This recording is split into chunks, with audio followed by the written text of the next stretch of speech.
রাষ্ট্রপতিকে আমি ফোন করতে পারি কিনা? ইয়েস, সংবিধানে জনগণের অভিপ্রায়কে ধারণ করার জন্যই আমাদেরকে সংবিধান। সবকিছুতেই আমরা সংবিধান মানছি, আর এখন সংবিধান ভালো লাগে না এই বক্তৃতা মাননীয় স্পিকার শুনতে চাই না। এখন 7 খণ্ড রামায়ণ পরে যদি সকালবেলা আমার বন্ধুরা বলে দেখার বা সেই অবস্থায় হয়ে যাচ্ছে, কোথায় জুলাই আদেশ আর কোথায় জুলাই সনদ। আমরা জাতিকে পরিষ্কার করতে চাই, জুলাই জাতীয় সনদ 2025 যেটা স্বাক্ষরিত হয়েছে, যেটা ঐতিহাসিকভাবে স্বাক্ষরিত হয়েছে, সকল বন্ধুরা স্বাক্ষর করেছেন, সেই স্বাক্ষর নোট অফ ডিসেন্ট সহ এনসিপি অবশ্য পরে করেছে, নির্বাচনে করেছে তো বটে, সেটা আমরা বাস্তবায়ন করতে চাই। যেটা বলছে যে জুলাই আদেশ ইট ইজ নো অর্ডার, এটা লেজিসলেটিভ ফ্রড, এটা কালারেবল লেজিসলেশন, এটা ফ্রড অন দি কনস্টিটিউশন, সেটা কোনো অর্ডার নাই। আমার এক বন্ধু বললেন রাষ্ট্রপতিকে আমি ফোন করতে পারি কিনা? আপনিও তো ফোন করতে পারবেন। কে বলছে রাষ্ট্রপতির সাথে জনগণ কথা বলতে পারবে না? এটা তো এমন বিষয় না যে রাষ্ট্রপতির সাথে আমরা কথা বলতে পারবো না। দেশেরই তো রাষ্ট্রপতি, আপনারা তো তার কাছেই শপথ নিয়েছেন এক সময়, কেউ কেউ উপদেষ্টা হিসাবে।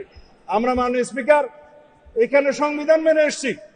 জিজ্ঞেস করেন প্রত্যেকটা সদস্যকে, তারা যে ফর্মে শপথ নিয়েছে, এটা 148 অনুচ্ছেদ অনুসারে, 3য় তফসিল অনুসারে ছাপানো শপথ। যার কাছে শপথ নিয়েছে সংবিধান অনুসারে, তার কাছে শপথ নেওয়ার কথা। যার কাছে স্পিকার, ডেপুটি স্পিকার নাই, প্রধান নির্বাচন কমিশনের শপথ নিয়েছে। এটাও এখানে আমরা সংবিধান মেনে এসেছি।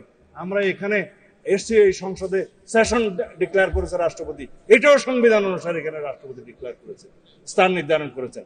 73 অনুচ্ছেদ অনুসারে তিনি এখানে ভাষণ দিয়েছেন, এগুলোও সংবিধান অনুসারে এসেছেন।